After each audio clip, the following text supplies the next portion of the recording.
Okay, thank you all for coming, for logging in today. We're really excited to have the People's Resource Center presenting this program. And I'm going to just go ahead and let them get started.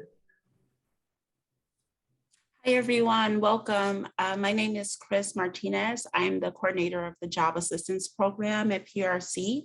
I want to thank you all for attending as well and give you a little bit of information about PRC.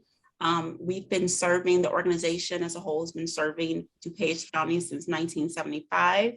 And all of our services are at no cost or no charge, so they're free for all clients that live in DuPage County. So just in order to become a client, you have to live in DuPage County. This is our website here, www.peoplesrc.org. So you can check out more information there. Second. Just a few guidelines about our virtual workshop. Please keep your video on mute during the presentation. It just eliminates any background noise. Also, feel free to turn your video on. We love to see your face. And then you can use the chat function if you have any questions or comments during the presentation, and we'll have questions. We'll open up for questions at the end. Also, you can use the side-by-side mode for better viewing. And this workshop we put here that is not being recorded, but it's actually being recorded today. And this will be posted either on the library's website or PRC's website for the next couple of weeks. And then everything we say here is confidential, but once again, it is being recorded. But you can always ask us questions once we stop recording afterwards at the end of the presentation. And we want to thank our library partners for allowing us, Downers Grove Library, for allowing us to present today. A little more information about PRC. We have various services going on right now, but all of our services are virtual except for our food pantry. We have a no-touch system for the food pantry, and you can come in 4 times a month. Also, we have our adult learning and literacy program that's virtual. They have virtual courses and tutoring taking place right now. We have our art studio. We have the art program. They actually have sessions and classes that are virtual, but they will deliver supplies to your home for free at no cost if you become a PRC client. And then also our closed closet right now is closed, but we have our computer training and access program, and that program is virtual. I'll give you some more information about that program once at the next slide. The next slide, I'll give you more details. Social services is also virtual and it's available. We offer financial assistance for housing, for car repair, and we help you apply for some of the public programs as well. And then we have our job search assistance program, which is this program that we're presenting today. We have our one-on-one job coaching. We have resume writing and an online job board where we post local positions from local companies and job leads. And this again is our website. This phone number here is PRC's main number, and then extension 333 is our job search assistance number if you want to become a client and get a one-on-one job coach. This is our computer training program. These are the courses that they're offering right now is Microsoft Word 1 and 2, Excel 1 and 2, and then also the Microsoft Office Specialist certification, which will look really great on your resume. So if you are interested, I'll give you can call that number, and that's extension, just as the PRC phone number, but extension 267. Or you can email Amy Zarita. So it's azarita@peoplesrc.org for more information or to register for these courses. The next class starts October 11th. That's just for the Microsoft, the Microsoft Word and Excel classes. And then for the Microsoft Office Specialist class or certification class, it starts September 7th. So you still have a little bit of time left. Okay. And this is information about really quickly about our job search assistance program. This is all the things the coach will help you with as far as like applications, interview prep, resumes, cover letters. We have resume writers that will write a resume for you or update your resume for you. We also have mock interviews with HR managers available. And then we have these workshops that we put on with the local libraries in DuPage County. This is our job board here, the website, and this is the login information. If you go to PRC's website and you go to the job assistance page, this same information is on there. So okay, we'll go ahead and get started. I want to introduce Sarah. She is a longtime volunteer with PRC. She's one of our job coaches, as well as one of our orientation facilitators and workshop facilitator. So we're happy to have her today present. Thank you. Go ahead, Sarah. Thanks, Chris. Hi, everyone. I hope you're all having a good day so far. I'm excited to be presenting today. As Chris mentioned, I've been a coach at PRC for several years now. And I also was formerly a career advisor with one of the major universities here. And then I currently also do my own career advising here. So I've been a longtime career advisor, and I'm really excited to present on this topic today. So should I just say next slide, Chris? Okay, awesome. So, today we're going to be talking about generations working in the workforce, just so that we can understand the different features and different preferences of each generation. Why are we talking about this? Just because it matters more now than ever, with people retiring later, as well as people entering the workforce earlier. And also with technology, it makes us, as you know, more connected than ever. And with technology, people use it differently. So you can kind of have different ages and different generations using technology, and even in the workforce working differently. So we're going to use this information to understand the generations and the communication styles of each, and also to help you with interviewing with each of the generations. So next slide. Okay, so right now, amazingly, there are actually 5 generations in the workforce. You may know some of these, or have heard about some of these. This is actually the largest generation in terms of 5 generations in the workforce than there's ever been in any working time. And again, that's just because of people entering earlier, people retiring later, as well as technology making people able to work from anywhere and work really from any age and any generation. So next slide.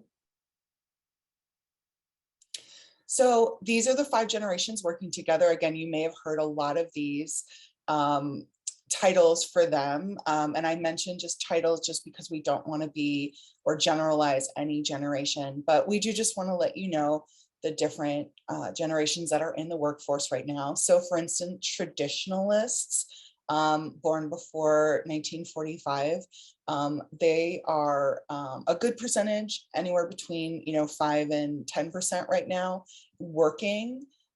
Baby boomers are also a huge percentage, almost 20 to 25% right now working in the workforce. Gen X makes up about another 20%, as well as Gen Y, are also called millennials, another 20%. And then Gen Z is just coming into the workforce, or some of them have already been there for a while, and they are going to make up a big part of the workforce too. So it's really split between 5 generations, which is, like I said, the first time it's ever happened like that, pretty much for at least 100 years. So, all right, next slide.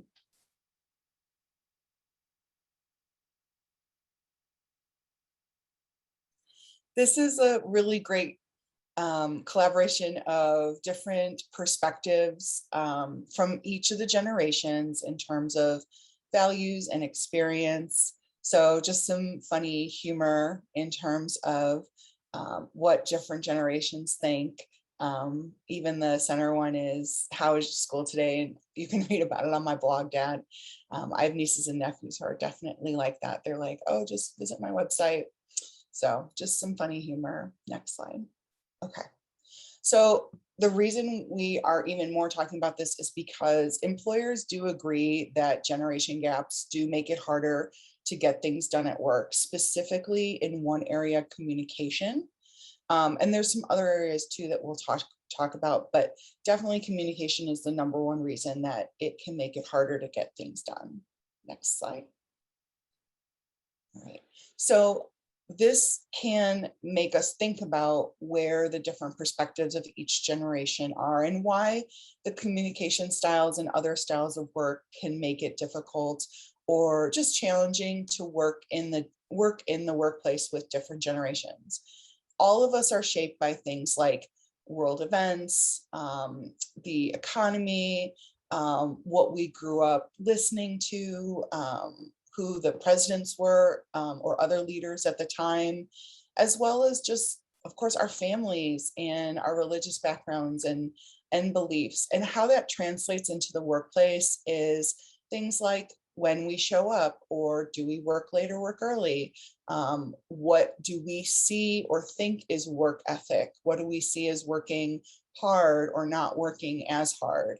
And then plus, of course, our knowledge and our skills, our communication styles, all that translates into the workplace and does have generations, sometimes different generations in the workplace, seeing each other as differently. Next slide.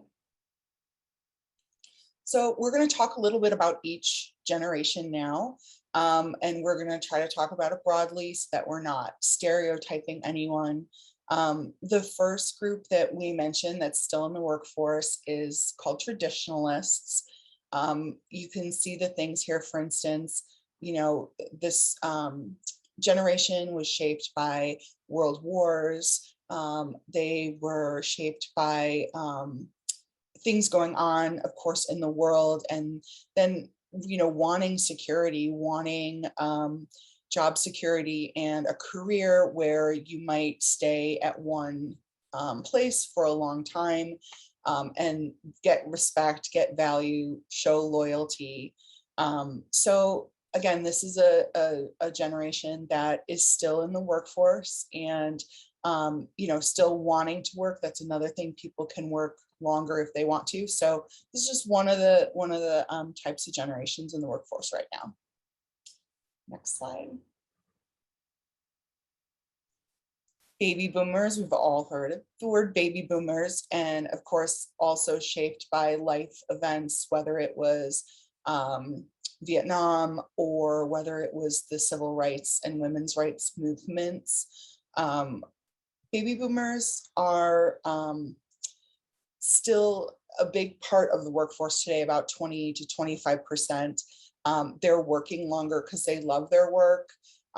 They're working longer because they feel successful. Some of them are also actually getting back into the workforce after some time. And a lot of their beliefs are shaped in terms of, you can do anything, you can be anything, and to contribute, sort of that drive to contribute to the world and to live out their passions in the workforce. So next slide. Generation X.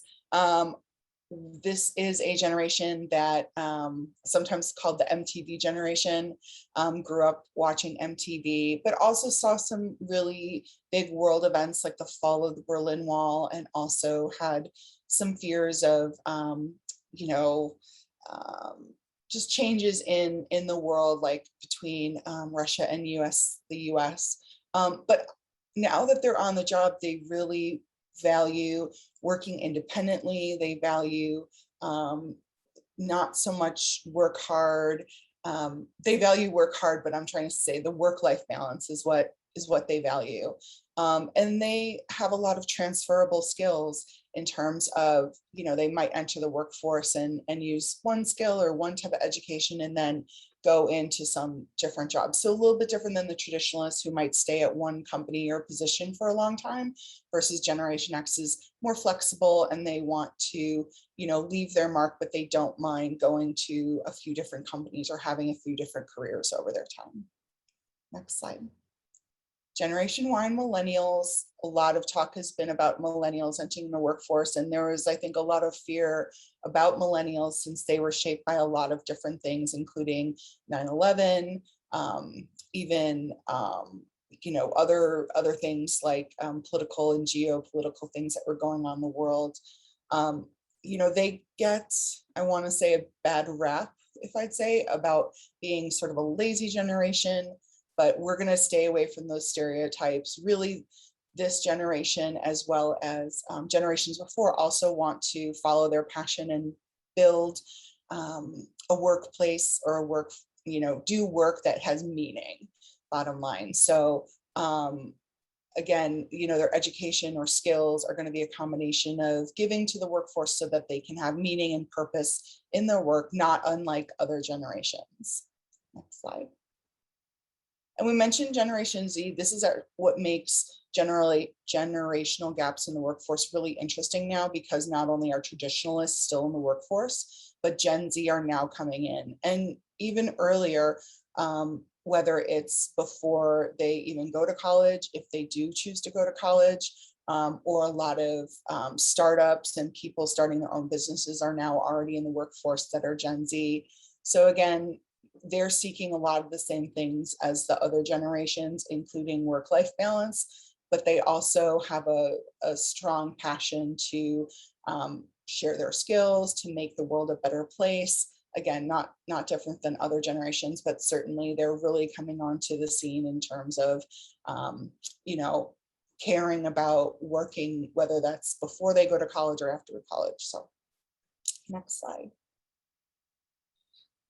So we mentioned not stereotyping generations, and I think this is really important. Certainly all generations, deserve and want respect, as well as flexible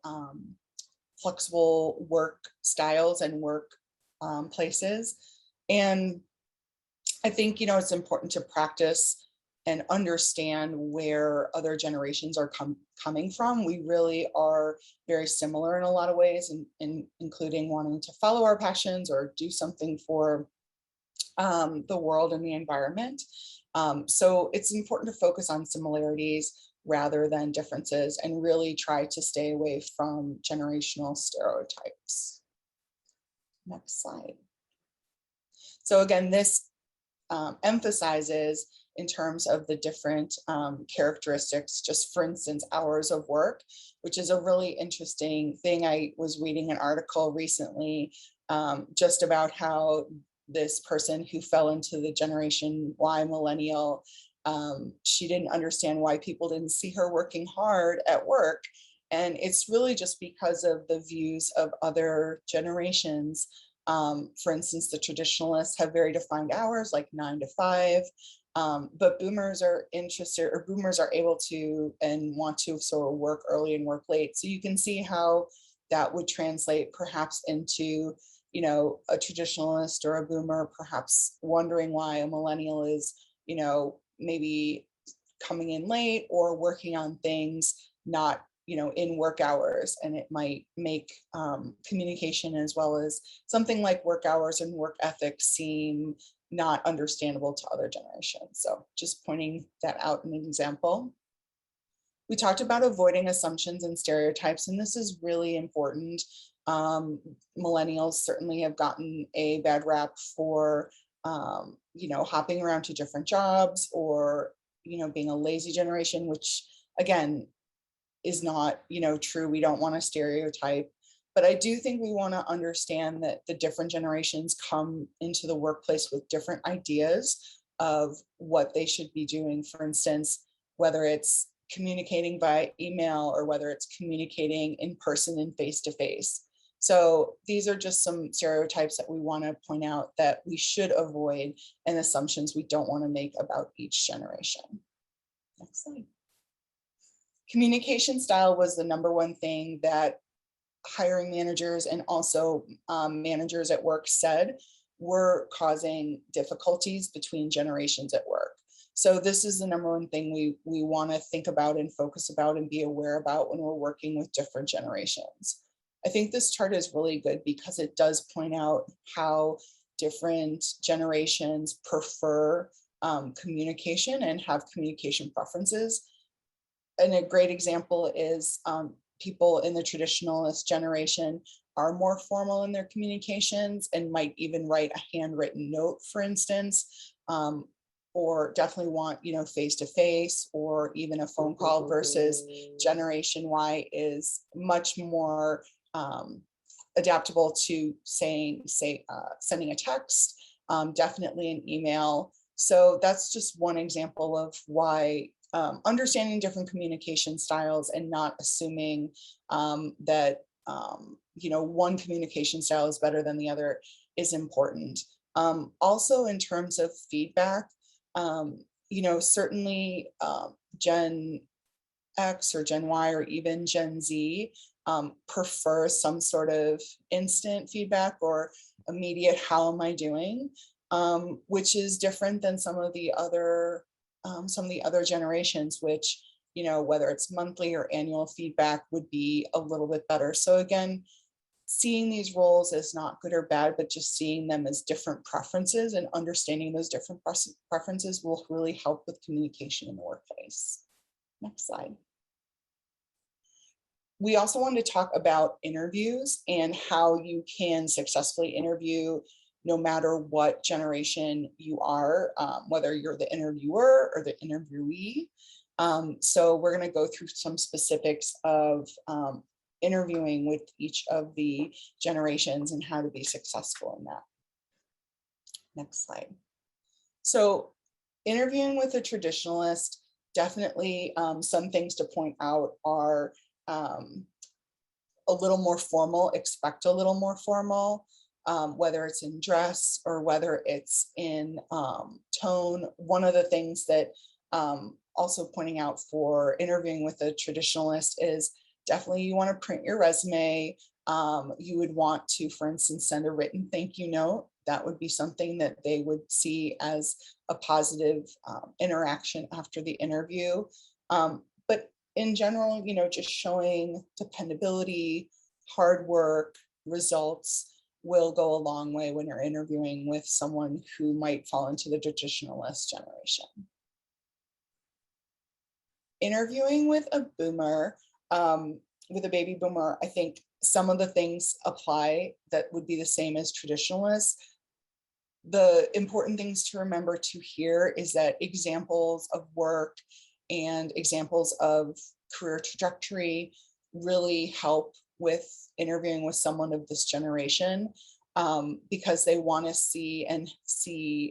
hear about your demonstration of being on the job, moving into different work phases and doing the types of things that would demonstrate your skills on the job. So again, just being goal oriented and understanding that time equals success on the job. That will be helpful when you interview with a boomer.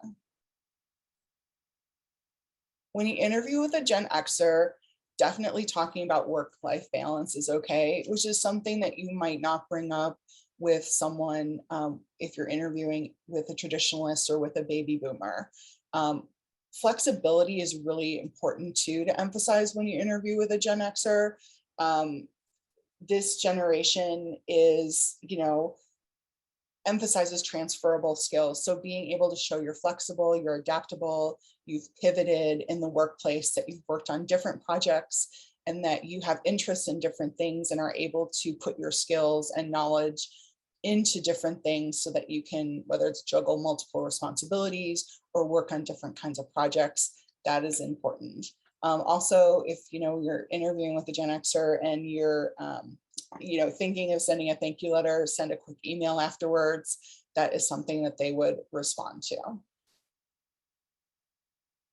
Interviewing with a millennial, I think this might be the hardest for every generation, just because they're one of the two youngest generations. And, you know, it can be difficult at any point interviewing with someone that might be younger than you and might look at your experience differently. So some of the recommendations here are showing that you're flexible, showing that you are updated on technology and that you have confidence in your own technical skills, whether it's something as simple as email or whether it's being more on the cutting edge with using Twitter or even knowing TikTok. And again, interviewing with millennial, it's just important to stress that you are flexible and you understand that your skills and knowledge can be used in different ways so that you can multitask at work. That will really help stand out with the millennial. So next slide.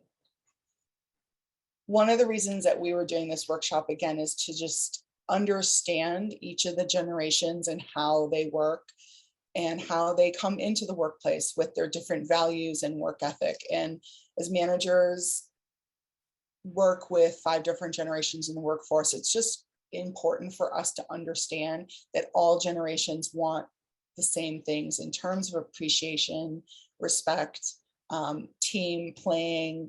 So even though there might be some communication challenges, it's important to just recognize that we all want some of the similar things in terms of these things that are listed here.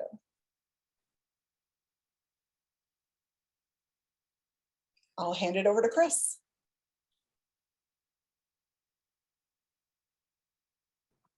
Thank you, Sarah.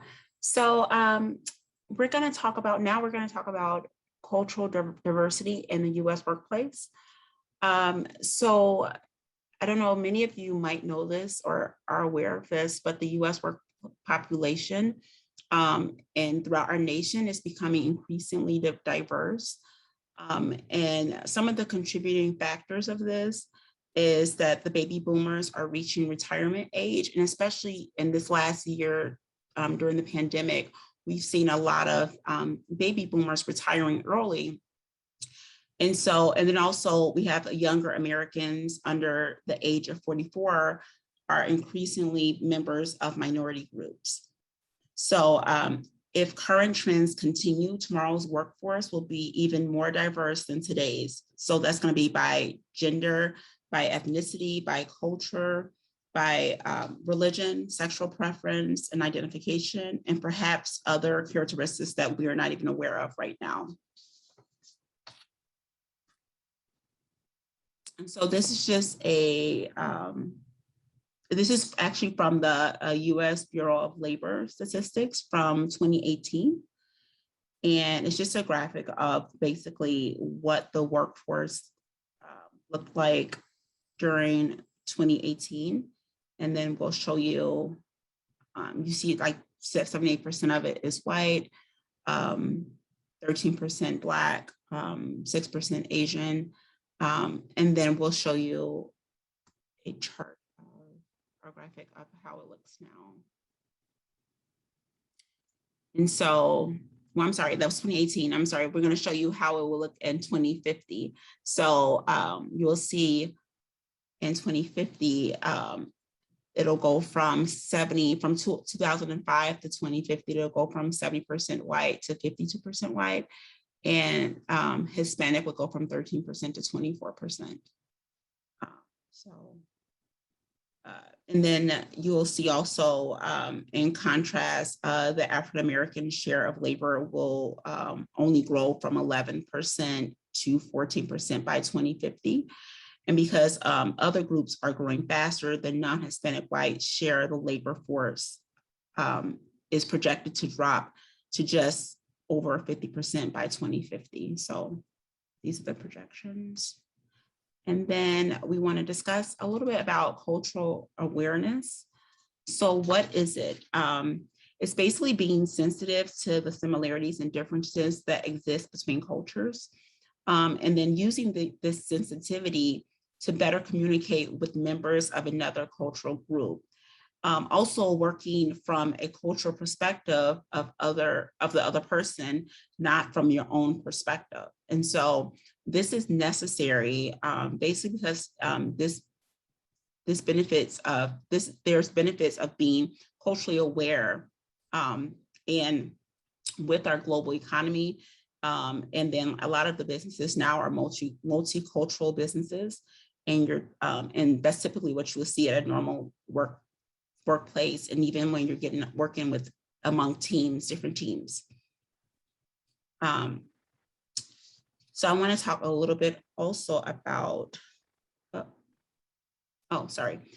so there's more about the cultural awareness in the workplace. If it is present, it fosters increased trust, it improves communication, you're able to streamline projects, it improves your teamwork and working relationships, and it improves business results. And if it is absent from the workplace, there is miscommunication, there's disrespect, there's missed potential, and then there's the dysfunctional behaviors, and then it may create many barriers in the workplace. Cultural awareness, or the lack of, can affect the workplace in numerous ways. Being aware of the common differences between cultures does these things like we talked about, like increased trust, and it allows a team or workplace to become more creative and basically get more work done by having a supportive team. 4 degrees of cultural awareness. So it's usually like my way is the only way, or like, so people believe that their way is the only way of doing something, and they will ignore the cultural differences. The second one is, I know their way, but my way is better.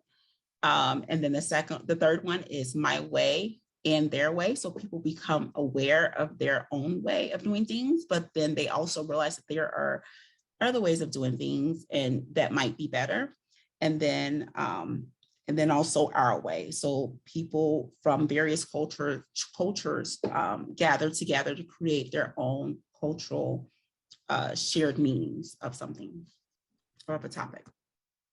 Okay, so the common cultural barriers to job search is self-promotion, which is basically you must be confident in discussing your goals and accomplishments. You need to be assertive in making your case and initiating phone calls and following up with contacts. Directness and communication is basically in a business, people expect open and direct questions and answers. And we used to say a firm handshake, but now we're not really shaking hands, but just making eye contact and being confident, a relaxed posture. And the next one, is self-disclosure. And so many cultures consider personal questions like likes and dislikes, strengths and weaknesses as an invasive evasion of their privacy. So however, it is important to disclose information about yourself, but it can be invasive for certain cultures, so just be aware. And then career self-awareness. In the US, you are expected to demonstrate knowledge of yourself, your career goals, and how they relate to the job. Also, individual responsibility in finding employment, and just taking ownership of personal and professional networking and taking ownership of your job search.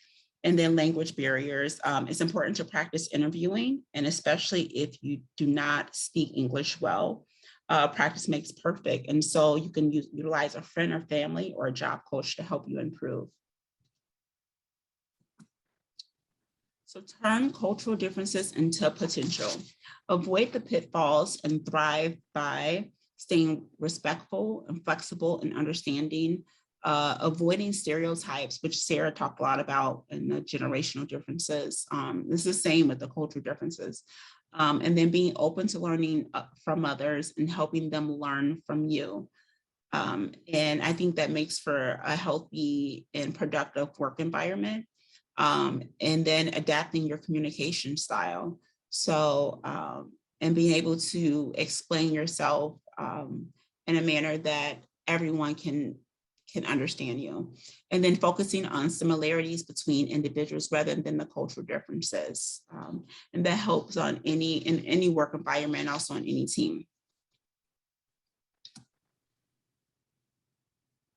Gen Z provides a positive example. And so you see this image here is individuals from different ethnic backgrounds.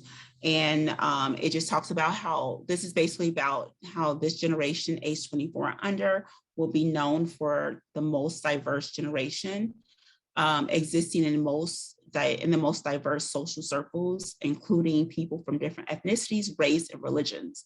And America's last generation was majority Caucasian.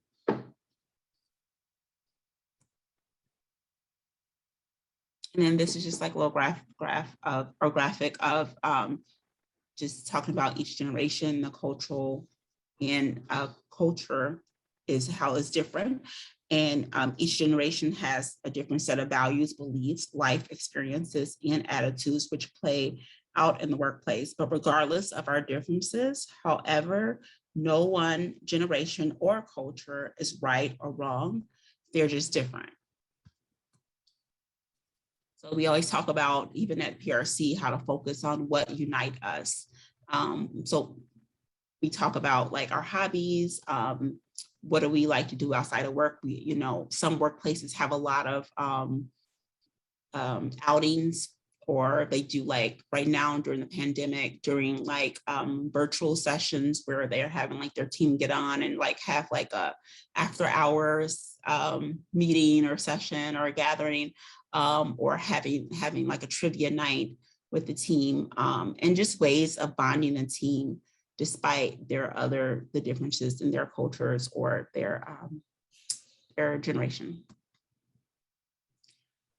Being culturally and generationally aware, it's not about compromising your own culture or sacrificing your values or identity. And it is about helping us understand how we can adapt to ensure we create a positive outcome in cross-cultural and multi-generational interactions.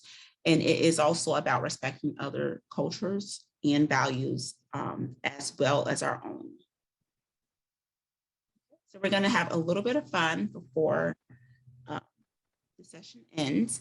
And if you do have like a pen or paper, if you don't have to worry about that. But if you do, you can just kind of jot down some answers. Here are some images from just different generations. And we wanted to see if you all were familiar with them and what generation do you think that these images belong in. So we have traditionalist, baby boomer, Gen X, and millennial. And I'll give you guys a couple minutes to just write down a couple of answers, and then we will go to the next one and give you guys the answers. Go to the next slide.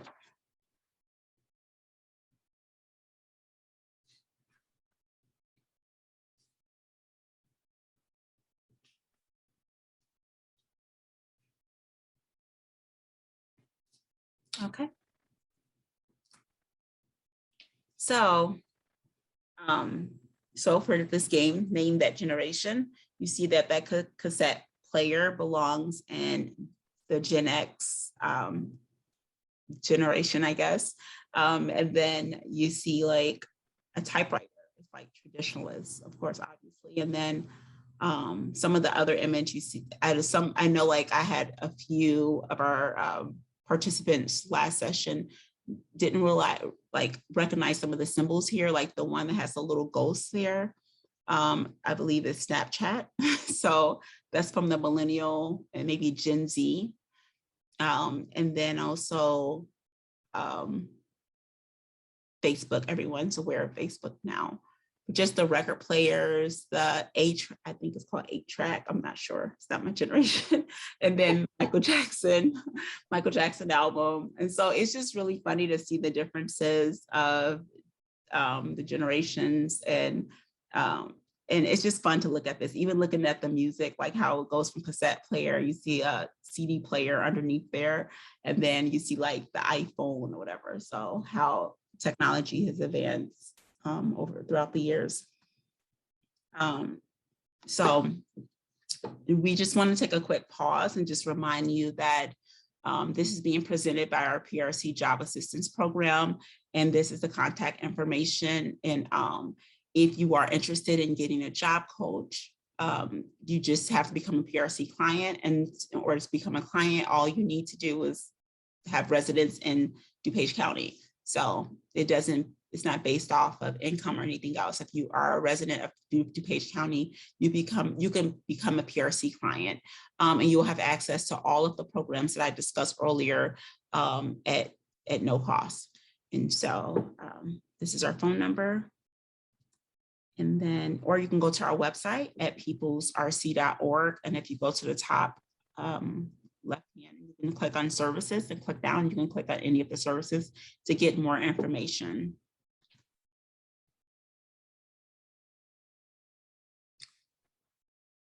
And that's our final thoughts. Does anyone have any questions? I think we might want to stop recording at this point so people can ask questions. Thank you.